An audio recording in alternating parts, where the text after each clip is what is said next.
Can we have a rampage of sexy, please? Eventually. Can we play with that? You want to go from the dark side?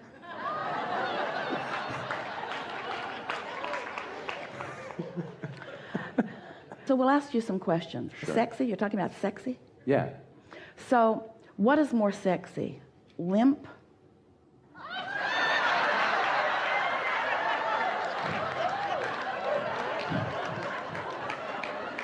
You're the ones drawing the dirty pictures here. What is more sexy?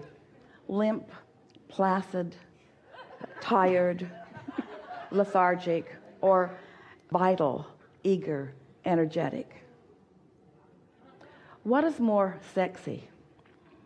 Clarity, confusion. What is more sensual? Savoring? What is more fun?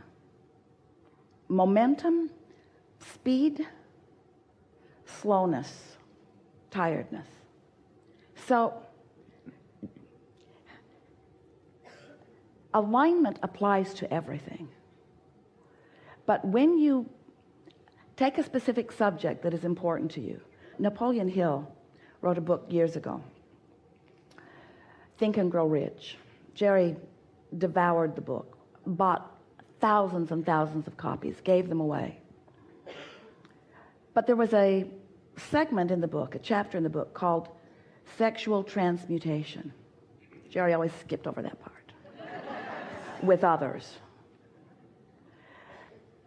But what Napoleon Hill knew is that the components of the sexual experience, that's the experience that most humans have had personal experience at understanding what true alignment is. And what true alignment is focus, co-creating and focus. There's nothing more expansive than that. A willingness to set aside all other subjects, focus on something specifically, and stay there long enough until the momentum carries you to more and more and more and more and more. So what exactly are you looking for here? I want vitality and clarity. In other words, take it off that subject just for a little bit and find your connection. In other words, this unconditional love that we've been talking about is about finding the alignment and then find the alignment and then apply it to the focus of whatever subject that you are talking about.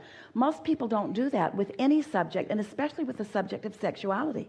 What they are doing is running around demanding that the conditions bring them to that place. And so it can bring them to a place, but it does not bring them to that place, you see. Mm-hmm. It's come into alignment and then. Come into alignment and then. Yeah.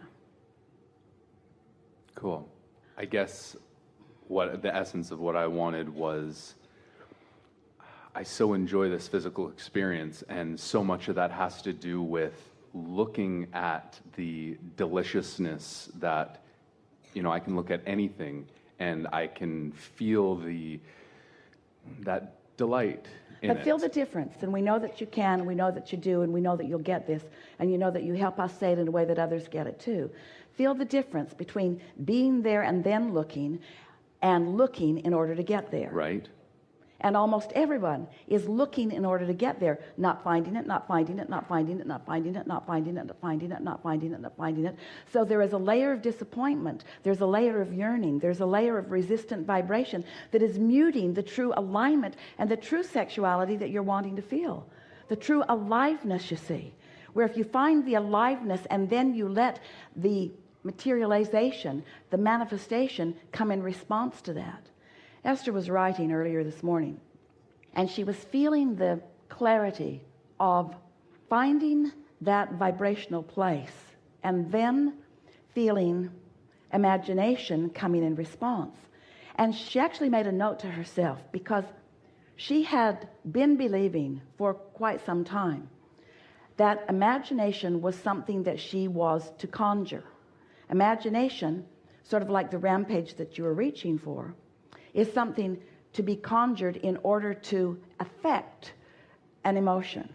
In other words, let me use my imagination to create a feeling, and or let me use my imagination in order to affect an outcome. Let me use my imagination in order to create something. And now she's beginning to understand that her work, yours too, is to create the atmosphere that is fertile for the imagination to grow. So she's beginning to understand that thinking, that imagination, is a manifestation of having achieved a vibration rather than the tool in which to achieve the vibration. Can you feel the difference? So she's beginning to understand that what thinking is receiving, not projecting. That the majority of thoughts are the receiving of thoughts. And it must be, unless you think you're thinking the original thought, and you're not. You're not thinking the original thought. There is so much thought that is culminating right where you are. What's your reception? Where are you in terms of the receiving of this thought? What have you been doing in order to create the fertility that allows the receiving, the reception, you see? So in the sexual context, what we're really talking about is in every subject, in every avenue of your life, just get some good foreplay going on. In other words, prepare yourself for the receiving. Prepare yourself for the receiving. Don't go forward into anything demanding it or justifying it or explaining it. Prepare yourself for the receiving of it, you see. Think of yourself as the receivers. The thought that you're receiving is a manifestation of a vibrational frequency that you've practiced and allowed. You're getting this, aren't you? In other words, we're right out here on the leading edge, and yet you heard and got every bit of this. It'll take a little bit of practice because you are accustomed to going after things. You are accustomed to making things happen. And when you begin studying with us, and we say you create your own reality, and we call it things like the science of deliberate creation, you then apply your same tactics that haven't worked for you very well out there in the action-oriented world to this as well. And it takes you so far, it takes you a little further than maybe you went before, but it does not take you to the place that you want to go. It doesn't take you to that clarity, you see. Think about it. Think about, in terms of sexual transmutation, think about the feeling of finding that vibrational place and allowing, in a sort of effortless way, that delicious ease of all things to be realized by you. Not demanding it, not insisting it, not forcing it, not efforting it, just allowing it, moment by moment by moment by moment by moment. Every moment of your experience is a manifestation moment, every moment. What you're perceiving here, the theater that you are in, the vessel that you're upon, the ocean that you're moving through, everything that you're perceiving, this is manifestation. Manifestation because you are translating vibration into all of this, you see. So as you have soothed yourself into the fullness of who you are, so that all of you is having this manifestational moment, feel the richness, the fullness, the wholeness, the depth, the breadth, the satisfaction of these manifested moments.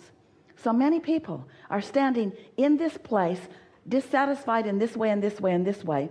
Hopefully, they think, on their way to something that will be an improvement. I will get there. I will eventually get there. You're not ever going to get there. You're there. There's no place else to get. This is where it's all happening. This is the manifested moment. This is the moment. And every single moment of your life can be that climatic moment that you're reaching for at the end of something that most of you make way hard work out of. Way hard work out of. You can prepare yourself emotionally and vibrationally for the realization of more that is delicious in more moments of your life experience. Every moment a manifestation. Every moment a manifestation. The only question is, how have I prepared myself in the receiving, in the translating, in the realization of this manifestation? How broad is my manifestation?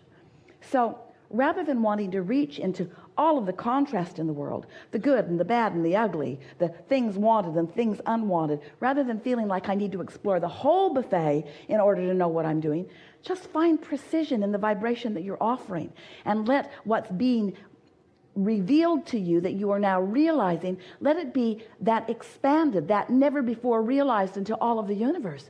That's the climatic moments that you're reaching for. When you take all that you are into a new realization, that's what you're reaching for. That's what creation is. That's good. We liked it a lot. Yeah. It never goes quite where you think it's going to go, does it? Not quite where you think it's going to go.